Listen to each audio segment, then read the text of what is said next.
I want to give people permission to not just be productive in those traditional ways, not just your work and not just your children's human capital, but actually to take leisure time and to enjoy your life, because that is also economic production, because you're making utility points with your time. If I take an extra project that gives me a check that I use to buy a vacation, we understand that that's economic production. I was productive. I spent my time on that work. I got that money and I bought something. But you bought something that gave you utility points.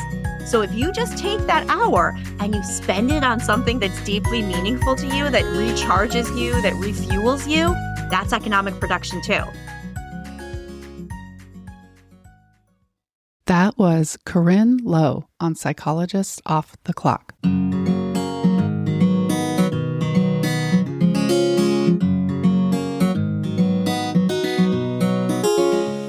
We are 5 experts in psychology here to bring you cutting-edge and science-based ideas to help you flourish in your relationships, work, and health. I'm Dr. Debbie Sorensen, a clinical psychologist practicing in Mile High, Denver, Colorado, author of Act for Burnout and Act Daily Journal.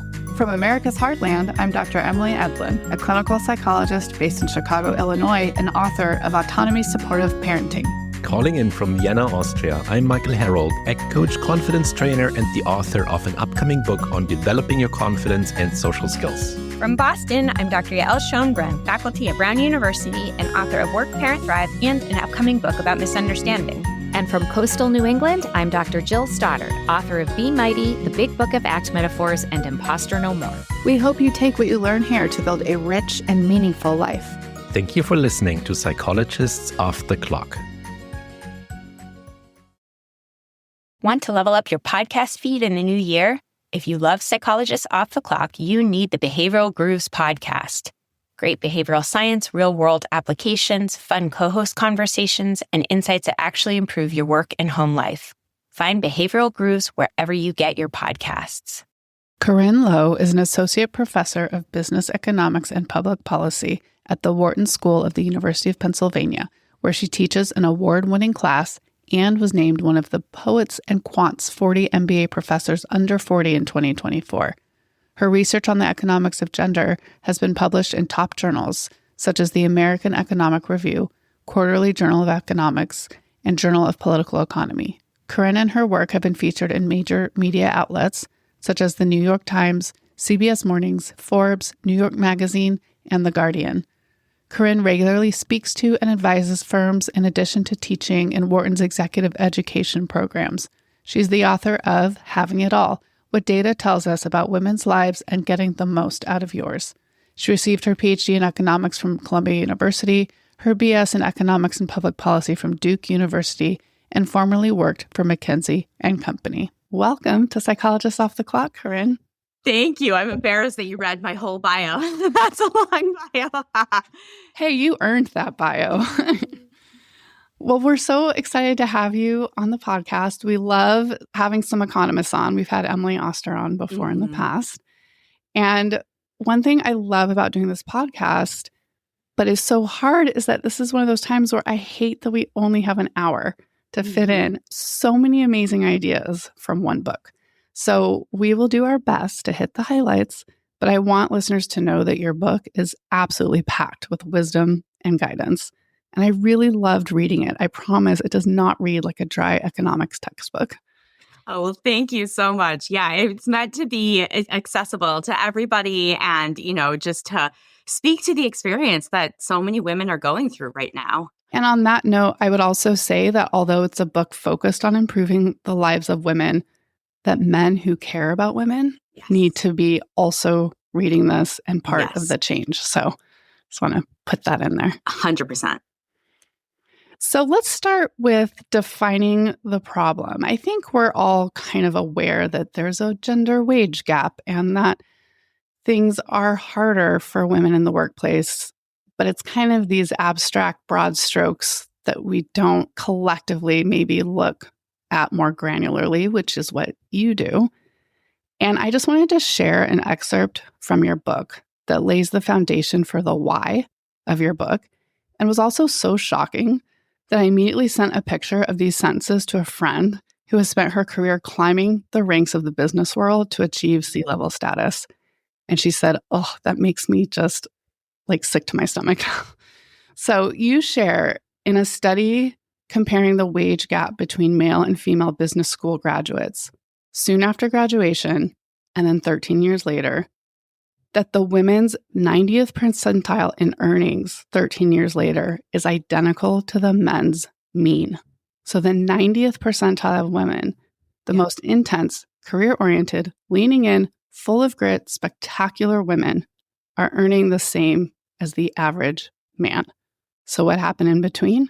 First, husbands. Second, kids. Third, discrimination. Fourth, sexual harassment. So I know I gave spoilers there because that's what your book is about, and we can't get into every aspect, but I just wanted to lay the foundation for the listener. Yeah, I am glad you read that excerpt because part of what my book is a little bit of an answer to lean in, because I feel like leaning in is saying, okay, it's your job to work harder. Like, you can solve this. And I think that's why that 90th percentile stat, when I saw that graph, it just like stood out to me because I'm like, these are the women who are doing everything right. Okay. They cannot lean in any further without toppling over. And so the fact that their careers also show this leveling off effect, the fact that, their wage growth also slows down, it tells me that the problems are structural. And it's not something that an individual can just push through with the mighty power of, their grit and determination. And you can have a great career and you can absolutely achieve something wonderful and fulfilling and something that works for your life.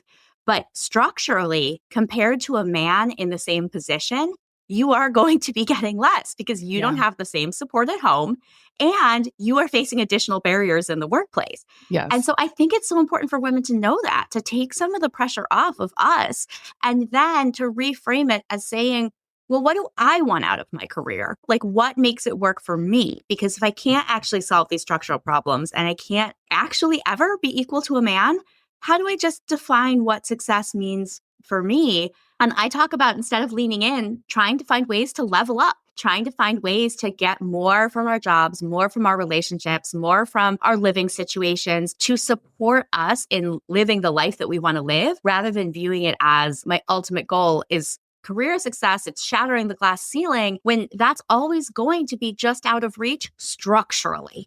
And I love that you're saying all this because I think women especially, and we know this from the research, tend to internalize blame more than men. So they will internalize, it's my fault that I haven't been promoted or that I don't earn more money or I haven't achieved whatever career milestone. Yep. And your book does this excellent job of balancing the why of the structural problems with, but how we can reconceptualize our roles and how we relate to our work. So we'll get into that, but it's a beautiful balance. But can we just talk about how unlevel the playing field really is? I mean, some of this, like I said, I broad strokes know that it's unequal, but some of the stuff you get into was really interesting. So how are women penalized in the workplace for just being women? So I show that this happens at every level. I show that there is still hiring discrimination, despite what we might have heard, that, just women with the exact same credentials are still being evaluated as less competent, especially in male-dominated fields like STEM. I show that there is what I call anticipatory maternity discrimination. So that firms actually promote women at lower rates, anticipating that it's going to be costly when they go on maternity leave. And the interesting thing about this form of discrimination is it's very hard to get your way out of it, even with better policies, because the data on this comes from Sweden, where they have excellent paid maternity leave. But because they have such an excellent leave policy and most women take about a year off when they have a child, firms are saying, well, if I promote her to regional manager, now a lot of people's work is going to be disrupted when she takes that year off. And if I keep her in her junior level position, I only have to worry about just replacing her, just one person's work being disrupted. They're not consciously going through that calculation, but the data shows they promote women at lower rates. And the way we know that it's discrimination is actually by looking at women who don't have any children, because those women, you see them get promoted at lower rates until they hit 40. And then the firms are like, oh, I guess she's not going to have kids. And then their promotion rates jump back up. And so that's how the kind of smoking gun that it actually is discrimination. It's not that something's different about these women. It's that the firms were anticipating that they were going to take leave. And then there's the unlevel playing field at home, which I feel like is so important to talk about, which is why I say husbands and kids, because we just see women taking on so much more of the domestic labor. And that happens whether she's a secondary earner in the household or, in fact, whether she's the primary breadwinner. So women who are the primary breadwinner, they still do almost twice as much cooking and cleaning as their lower earning male partners. And again, that stat shocked me because I knew that women did more, but I kind of thought it was going to be driven by childcare.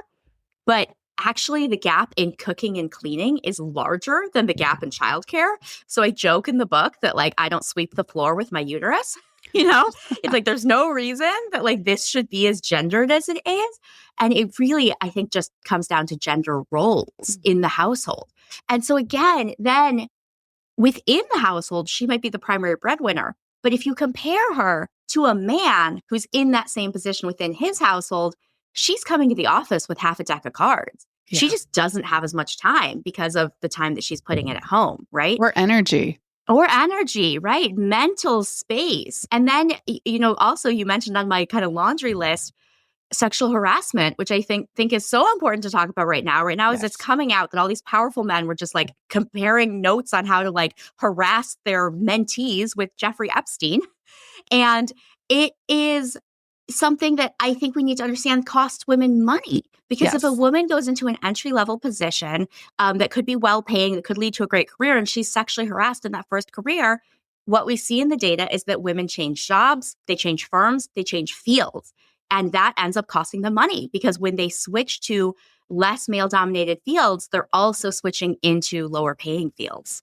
Yep. You have a great quote from a journalist and author, Rebecca Traister, who described sexual harassment in the workplace as an economic crime committed against women as a class. And I thought that was really stunning. Yeah, that it's not a personal matter. It's not like, oh, no, he hurt my feelings. It's that this costs women money. It keeps them out of jobs. It keeps them out of competition with men. It keeps them from being equals and competing as equals. And it's something I think we do that thing where we blame the individual still, right? Even in this day and time and in this moment of more recognition of sexual harassment and sexual assault as a pattern of bad behavior among men towards women, we're still kind of looking at the woman. How did you encourage that behavior? I still hear that and see that out there. Yes. I mean, absolutely. And even if you can say, okay, that was a single perpetrator, that was a bad apple, you are missing the systemic aspect that the choice to have a workplace that allows that kind of treatment of women is the choice to try to keep women out of that industry, right? So I tell the anecdote in the book, and this is relevant because people are musing, well, did women ruin the workplace? And I tell the anecdote in the book that in the 1980s, banking deals used to get closed in strip clubs. And everyone would toast in the strip club. And then, there were sexual harassment lawsuits. Women were entering the workforce. They were pushing back on those practices. And people don't do that anymore. And I know that those men were kicking and screaming. And they were like, oh my gosh, how are we going to do this? Women are ruining the workplace. They won't let us go to strip clubs, right?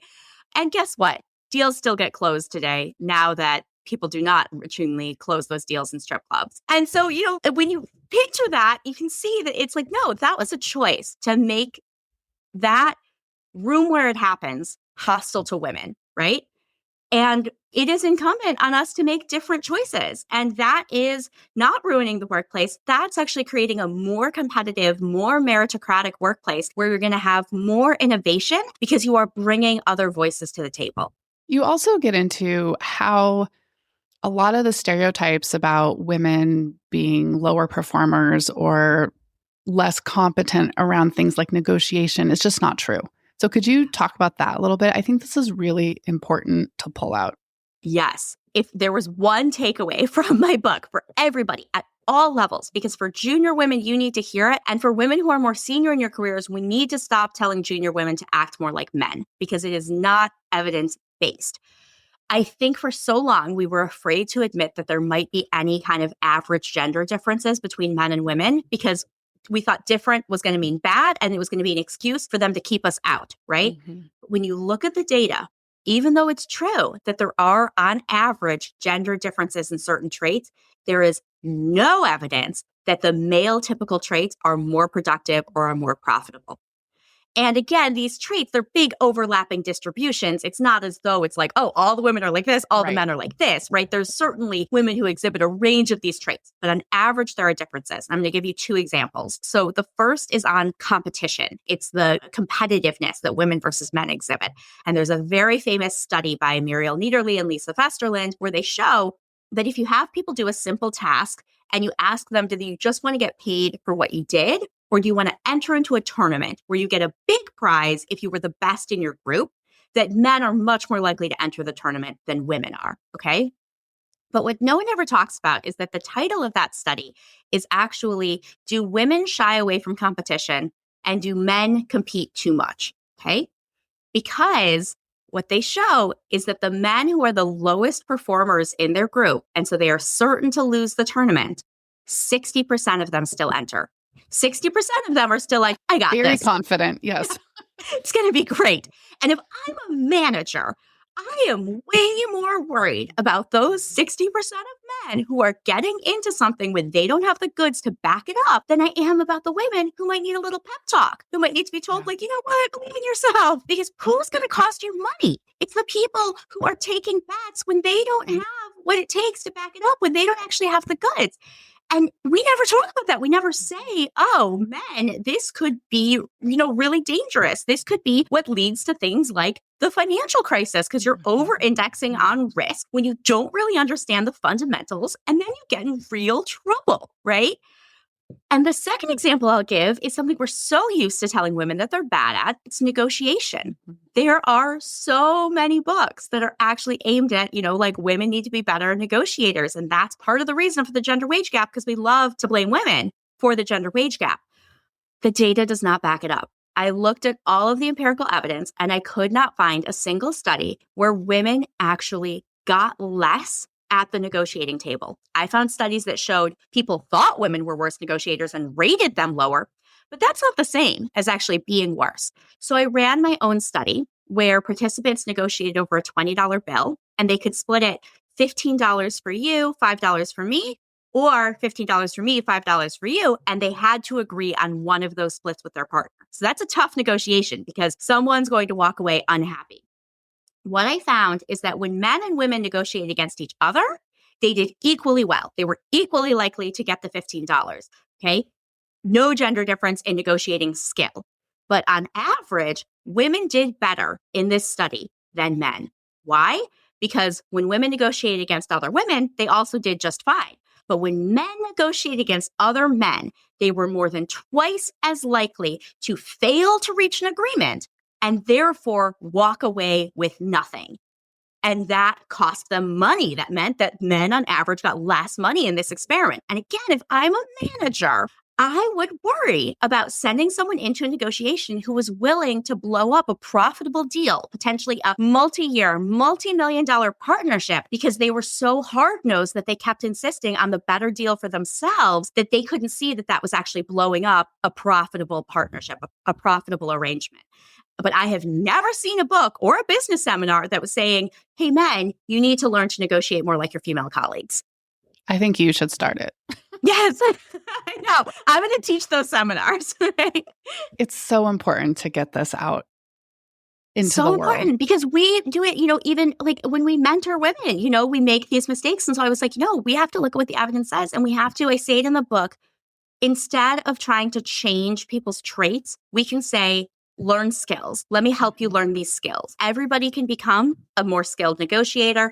Everybody can become, more skilled at assessing risk adequately, right? But let's not try to change people's traits because, again, there's no evidence that the male style is better or that women are going to be rewarded for taking on those male attributes.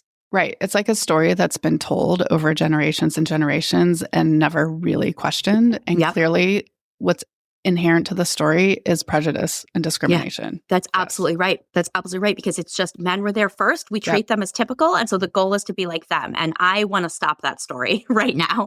As a therapist in private practice, I love seeing my clients, but don't love the administrative hassle.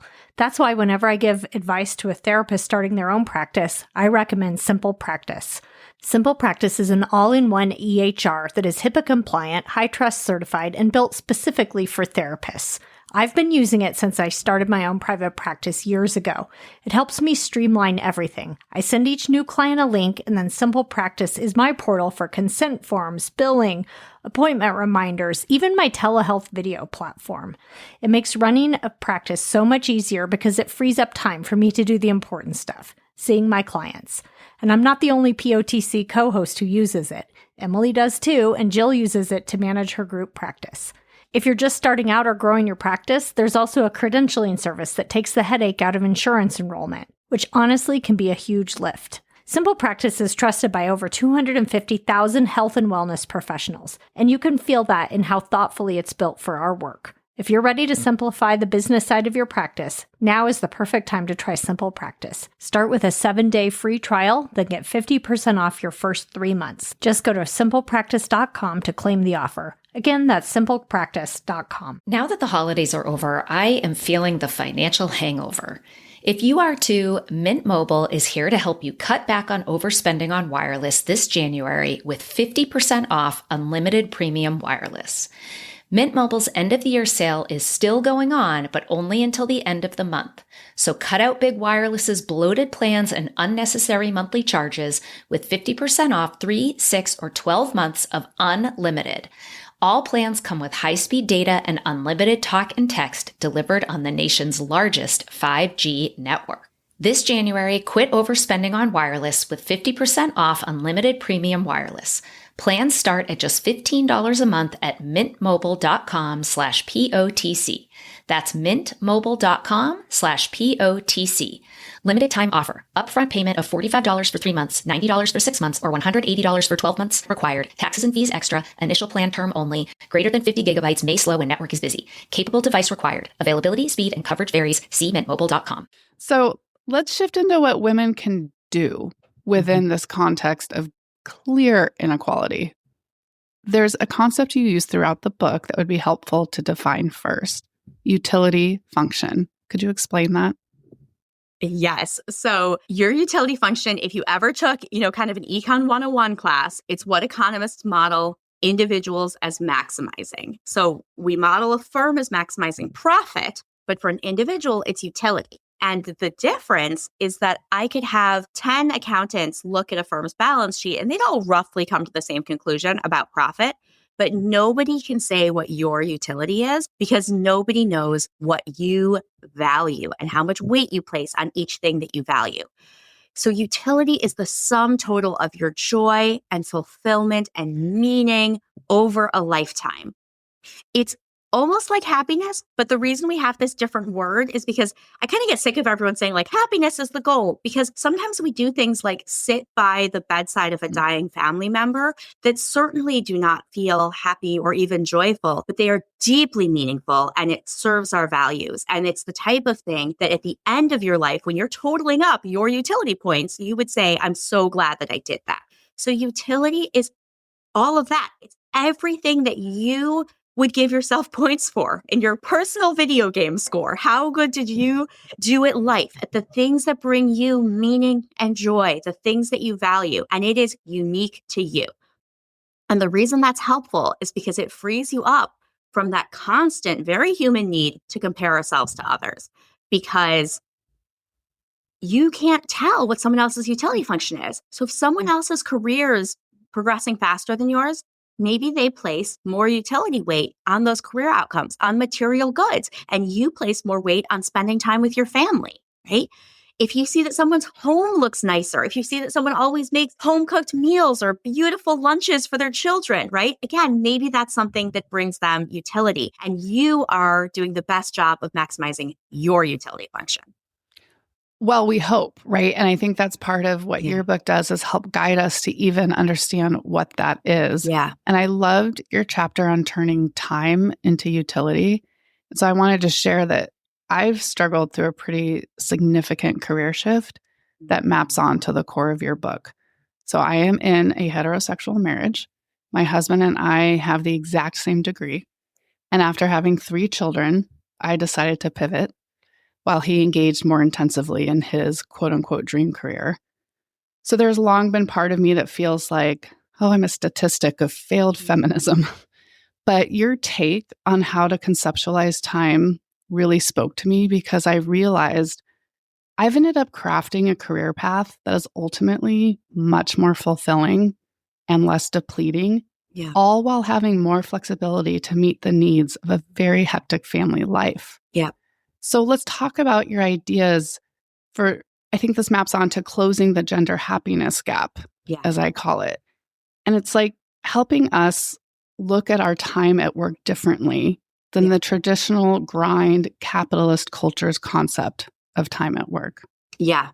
Yeah. So well said, because when you think about when we measure ourselves according to our careers, what that is a measure of is how much of our very precious, very scarce time we have chosen to convert into money and ultimately material possessions.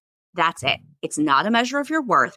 It is a measure of how much are you choosing to convert your time into material possessions versus into other things that bring you utility and fulfillment. And those things have economic value. When you invest in your family, you are performing economic production the same way somebody is when they put an extra hour in at work and they therefore earn a little bit more in their paycheck, right?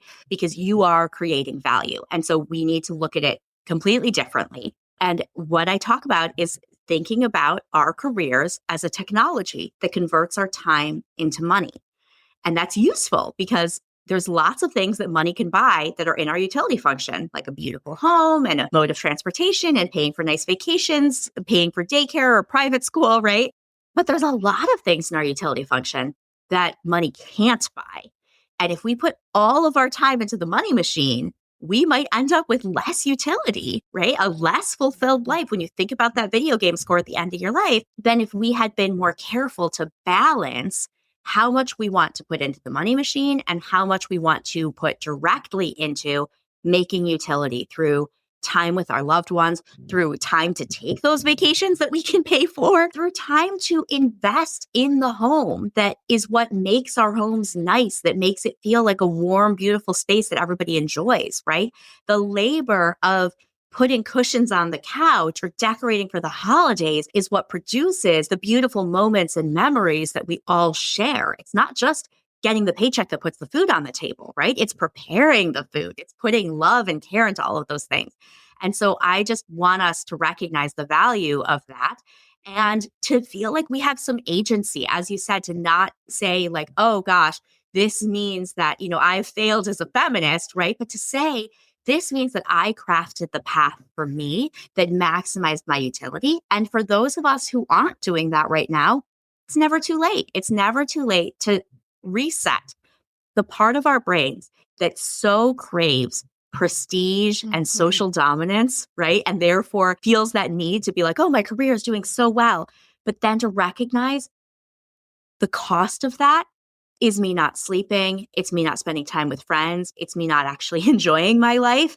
So am I willing to give up those things to get that little ping of social reward? And that's why that end of life zoomed out view is so useful, because at the end of your life, you would not assign points to somebody being impressed by your CV.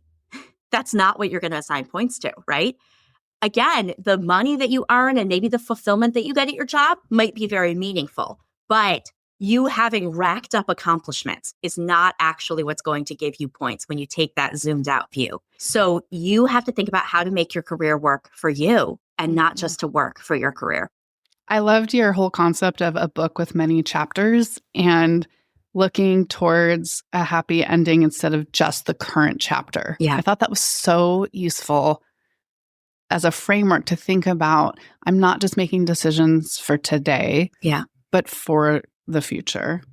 And it's helpful too when you are in a chapter that's hard, because we go through chapters that are hard, to say, like, for me right now, I decided to have a book baby and a baby in the same year. Yeah. And so, like, I would love to be the person that has like the herb garden on the windowsill, and I'm going to like snip the herbs and like sprinkle them on dinner or whatever. But right now, all of my houseplants are dying, okay? Because I do not have time for those things. And it's comforting to say, look, there is going to be a chapter where I'm going to have the garden in the front yard. And this year is not going to be the year. And that is okay. Or maybe sometimes when it's really tough, when we're in what I call the squeeze, when all those pressures are pushing down at once, sometimes there will be a chapter when I will have the time to volunteer more at the kids' school, or I will have the time to be a better mentor or a better friend. But this is a chapter where I need to kind of pull all resources into that central core and just get through it. Mm-hmm. And that's okay, because I know that I will turn the page on this chapter. Well, and I think if you have defined for yourself what utility function means for you personally, then it's easier to see that and kind of map it out. Right now, I need to do it this way because of these reasons. Yeah. But I'm looking ahead to what's important to me and how I want it to be different when I'm able to do it differently. Yeah, exactly. What do you mean when you say get a market price on yourself? So, as much as I've said, we need to think of our careers a little bit more transactionally and not just buy into those messages, that tell us that's the only thing that matters. I also want women to get a good deal in their careers, right? I don't want them to earn less just because, they're not being treated fairly. And so in the science of negotiation, we talk about something called your best alternative to negotiated agreement, which is that if you go in and ask for something and the person says no, you've got to know, when are you willing to walk away? What is your best alternative outside of this current agreement? And you can't know that if you haven't done a little looking first. And so I encourage women to get their BATNA, their best alternative to negotiated agreement, as good as possible by going and asking around, asking, what are people hiring for in this position these days? What does your friend make? Maybe submitting a CV, maybe letting a recruiter on LinkedIn know that you're looking and having some of those informational chats, having some of those coffee chats. Because if you have stayed at a job for a long time, because maybe it gives you some of what you need lifestyle wise, right? So you're like, oh, I can't give up the flexibility, or I can't give up that it's hybrid, right? Sometimes you might not be aware just how much money it's costing you to kind of stay in that same position, or out of a like misplaced sense of like responsibility. Like, we're like a family and I could never leave, the people who I love at this firm, even though if there was a recession tomorrow, they would lay you off without a second thought, right? So just find out, right? Find out what you're worth, and then don't be afraid to go in and ask for what you need with that confidence that you actually would be willing to leave under the right circumstances. And then you can have more confidence to ask, look, I love working here. I want to keep working here. I think that there's contributions I can make, but here's what I need to make it sustainable. Or here's what I need to feel like I'm getting compensated in a way that is actually comparable to my market rate. That's really helpful. And I just want to shout out that you have a lot of guidance like that in the book around some specific tasks women can sit down and do to help themselves get to this point, which I found really helpful. But I want to get back to this idea of converting time into joy and meaning, since that is very aligned with our podcast of our mission of helping people live rich and meaningful lives. So one thing you talk about that really stood out to me was protecting your time from things that don't bring you utility. Could you say more about that? Yeah. So this is what I talked about a little bit when I said, what's not going to give you points at the end of your life, but that you are doing nonetheless. And we do them for lots of reasons. We do them out of guilt and obligation. We do them out of like an internal need to demonstrate something. So for some things, even with our kids, it's that we feel like, oh, I feel guilty that I was away on a business trip. So I feel like I have to, make sure that dinner is perfect or take care of you in this way or that way. And ultimately, what our kids value, the things that lodge in their memories, are the time with us, how we're able to be present and show up for them. And so the biggest cure for my mom guilt was seeing my relationship with my son blossom when I was getting my needs met. when I made some changes to set some boundaries and to have a structure that worked better for me, I was actually able to show up as a better mom. And I realized that that's what he needed, more than that list of things I thought meant being a good mom. And so I think for women to know, to be armed with the data, to know that the time that we spend with our kids has doubled across the span of a generation. We spend twice as much time with our kids as our own parents did. And therefore to understand, we literally don't have time to do it all. And so, maybe we have some picture from either our parents or our friends' parents that was like, oh, Christmas dinner always looked like this, or Rosh Hashanah always looked like this, and it was so beautiful and whatever. Or, oh, our house was always so clean and tidy, right? And it's like, yeah, because your parents might have had time for that because they weren't reading you the bedtime story. They weren't doing homework with you at the kitchen table, because we can see that in the time use data, that those are things we do today as parents. Holding our babies, sitting on the floor with our toddlers, extended breastfeeding. These were things that in the 1980s, parents did not do. Every parent listening knows the extended bedtime routine, right? Of processing highs and lows, reading 1,000 stories, cuddling, all of that. I love it. I wouldn't trade that. But my bedtime routine was go to bed, which meant that then my mom was a single mom, had those hours after she sent me upstairs to do what she needed to do. So we have to think about investing our time where we actually get the highest return.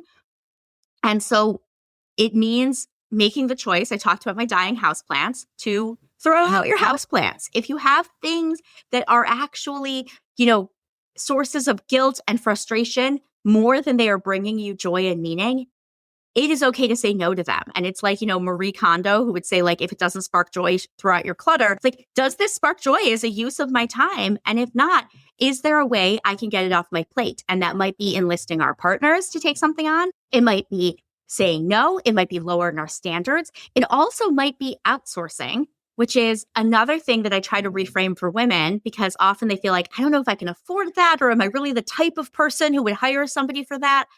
But even very modest income families take their car to the mechanic to get the oil changed, because that's a traditionally male-coded task, and we're used to assigning value to men's time. And so it feels natural to say, of course we need the expert. We need to pay the mechanic $70 to change the oil. But really anybody could watch a YouTube video for an hour and struggle with it and figure out how to do it. But we say, no, that's not a good use of my husband's time, right? So I want us to reframe that if you're not outsourcing a task, you're hiring yourself to do it. And a lot of stressed out moms are hiring yourself for too many tasks. Yes, I think that is such a good model, like our way of thinking, such a good way of thinking about it. Because you're right, we all devalue what have been coded as women's tasks.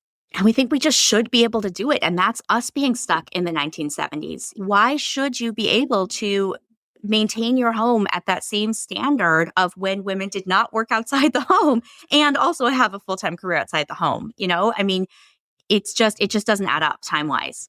And I just want to insert, and people may be tired of hearing me rant and rave about this, but youth sports has added so much time to family schedules. And I know families who are, including my own, who are running around on the weeknights.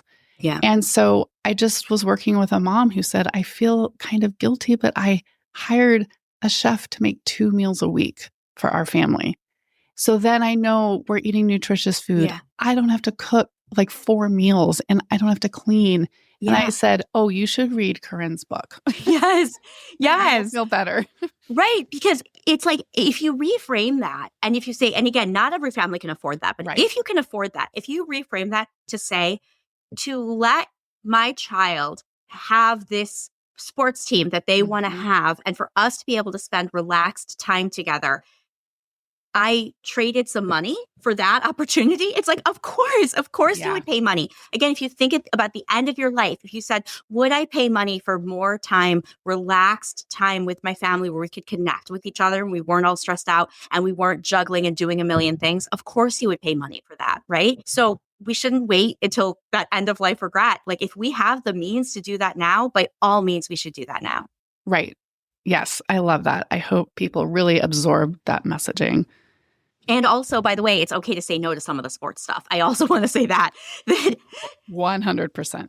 Yeah. Especially when kids are little, they do not need activities like before 7. They really don't. If you enjoy it, it's fine, but they really don't need those structured activities. And then you still get to set limits, for what works for your family, because if it's not working for you, it's not working for the family. And remember, youth sports is a multi-billion-dollar complex. They profit off of families thinking they have to follow all the opportunities that come up. And there's so many opportunities.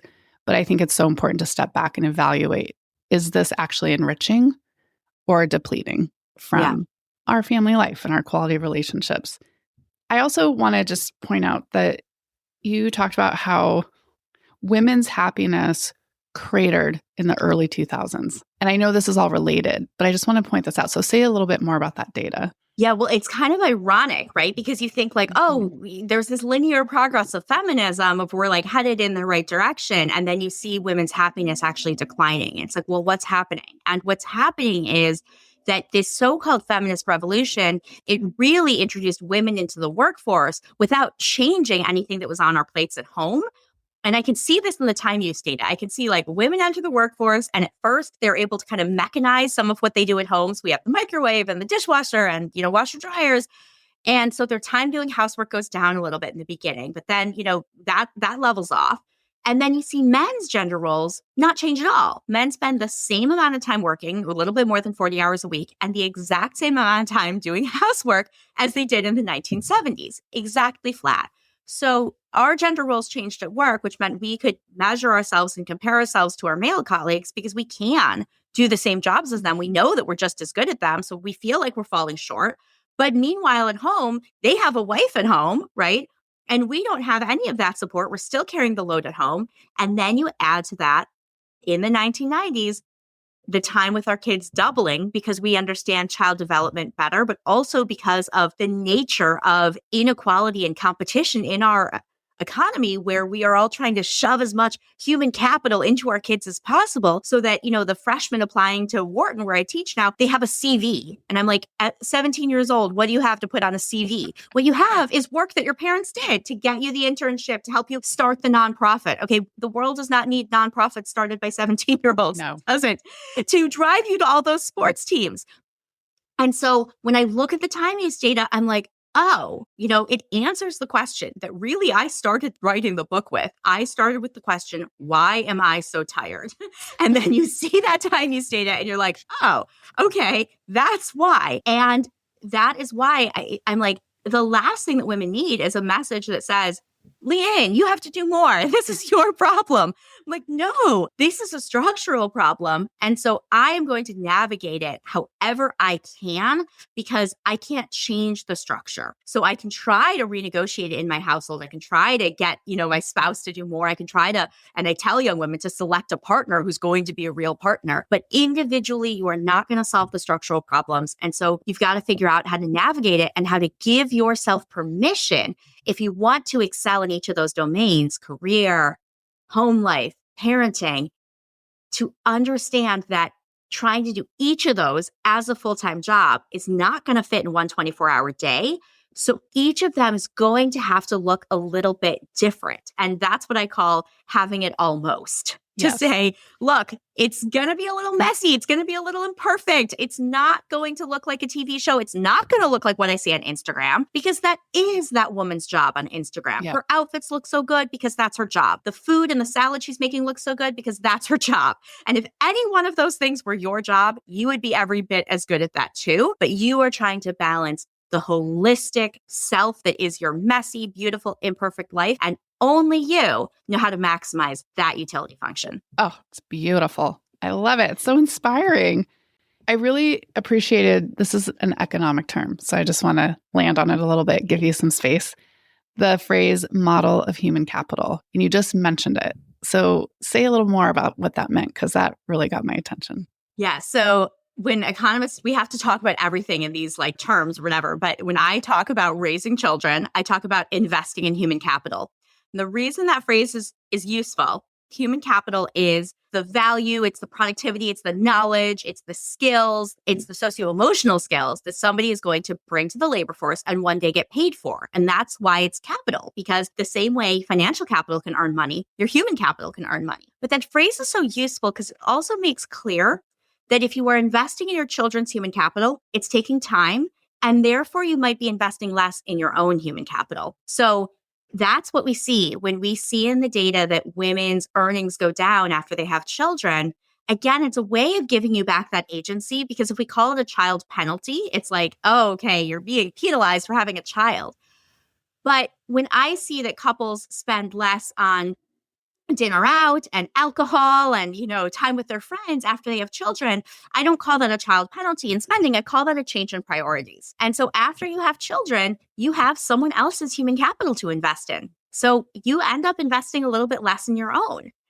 And what we can change about society is ideally we can make it so that, men make more of those investments, right? Ideally, we can make it so that when you make those investments, once you're done, you're more able to rejoin a high-powered career track, and it's not kind of a one-way exit. And I talk about all of that. But just to understand that making those investments takes time, that it is costly, and that it is meaningful, that it is economic production, because you are giving your children the skills that are going to let them have that first job, that's going to let them, have that future career, and that's going to let them invest in their own children in sort of a loving and warm and whole way. Because one of the things I think we are really trying as parents today to instill in our kids is psychological health, right? Yes. Not just achievement, but really deep core psychological health. And that's why we're doing that extended bedtime routine. So I think that term of human capital, it helps us understand that what we are doing with our time is tremendously valuable. Yes. And I just want to say, I'm sort of the parenting person on our podcast, so I do a lot of parenting material. And I'm really passionate about how we have so many negative headlines these days about parents and teens struggling and kids struggling and all the problems. But what I see big picture is how this generation of parents is more committed to the emotional health of their children than any other generation. I mean, we are raising better people because of that commitment, despite all this negative media that we kind of get sucked into. And there's a lot of reasons for the problems coming up that are not about parenting, right? So it's again, blaming the mothers. But I want to say that I really struggled growing up being raised in a capitalist world where it's all about productivity. It's like deep in my bones, right? Being productive is being valuable and being worthy.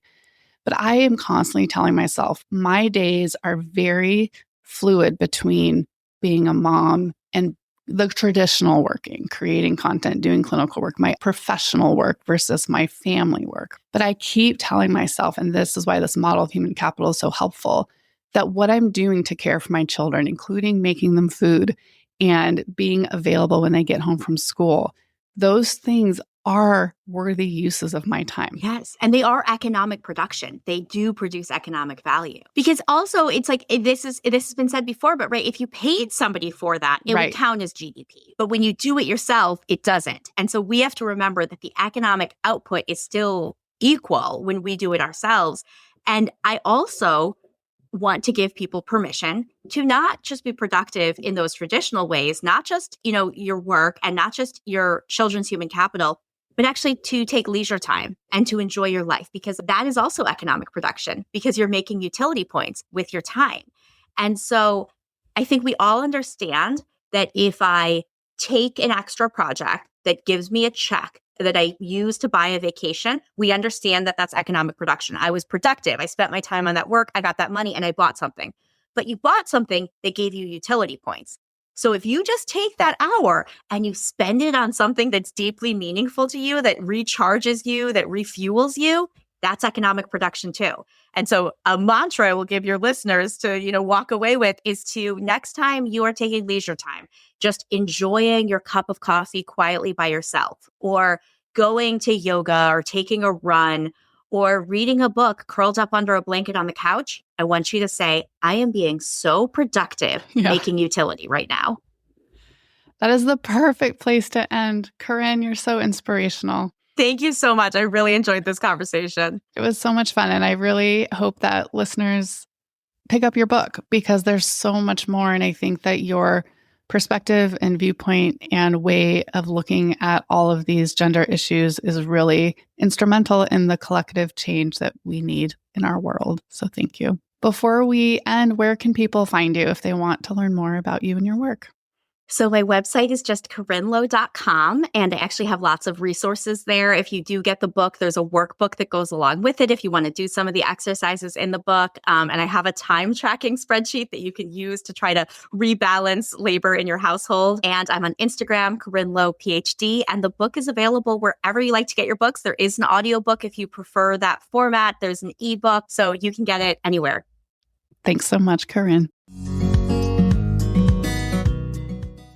I am here with Yael now to talk more about this fascinating conversation with Corinne Low.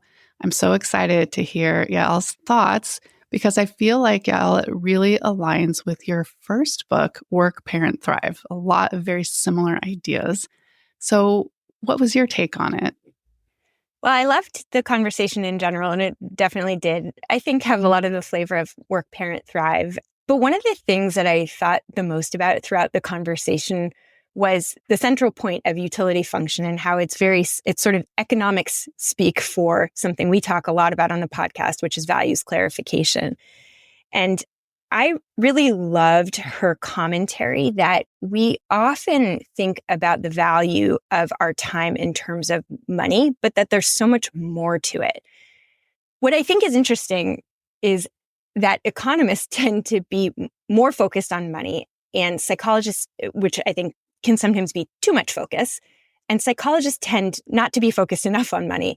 And I talked about this in an episode that I released a while back with an author who wrote a book called Redefining Rich, that I think to our detriment, psychologists don't talk enough about how money fits into our well-being, because the reality is that if we don't have enough money, we tend to be more stressed out, live with more uncertainty. And so money does matter. It's certainly not the only thing that matters, and we shouldn't pretend that that's the case.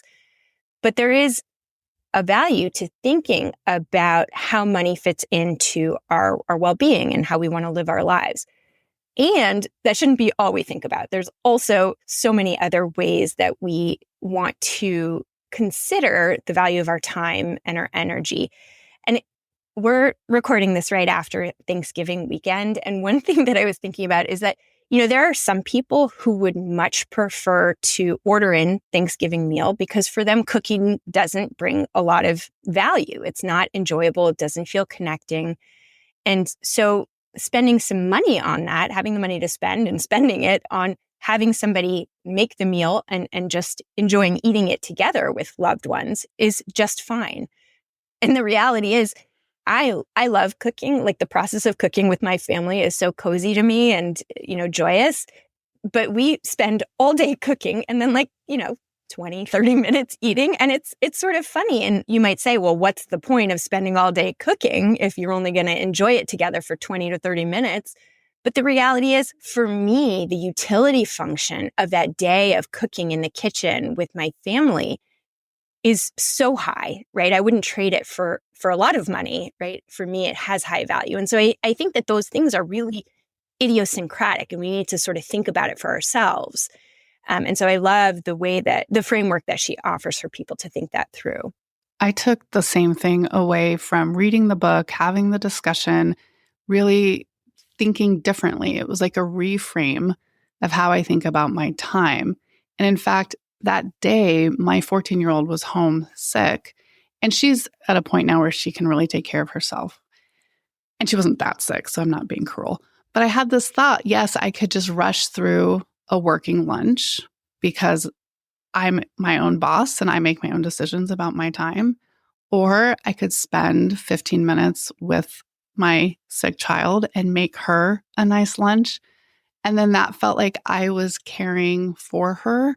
And I loved how Corinne, in the economist language, talked about human capital. It sounds a little cold, but I actually got a lot out of that language because it feels like, yes, this is an investment in her being, and her as a person to feel this close connection with mom in this moment and feeling taken care of. I don't know. It just kind of was this illuminating moment for me of making a decision about my time. Yeah.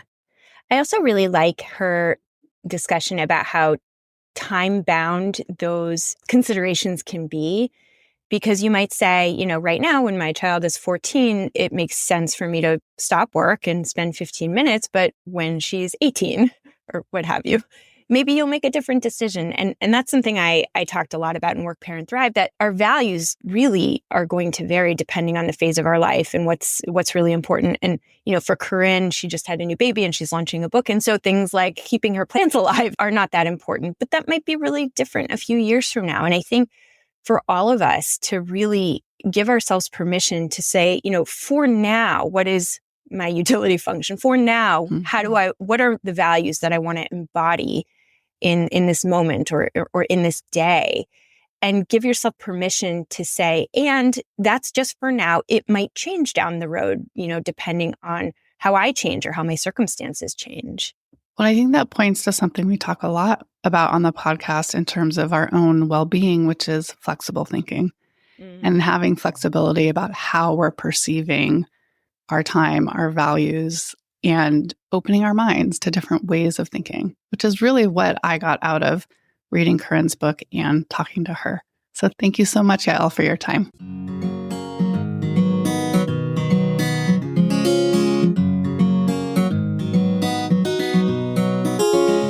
Thank you for listening to Psychologists Off the Clock. You can now listen to our podcast ad-free by becoming a supporter on Patreon. You can link to Patreon on our website or go to patreon.com/offtheclocksite. If you enjoy our podcast, you can help us out by leaving a review and sharing this episode with a friend or an enemy who would enjoy it. You can get more psychology tips by subscribing to our fabulous newsletter on Substack. Or if you're still addicted to social media, find us on Instagram and LinkedIn. We'd like to thank our rockstar production manager, Jadine Stout-Williams. Now for the boring part. This podcast is for informational and entertainment purposes only and is not meant to be a substitute for mental health treatment. If you're looking for mental health treatment, please visit the resources page of our website, offtheclockpsych.com.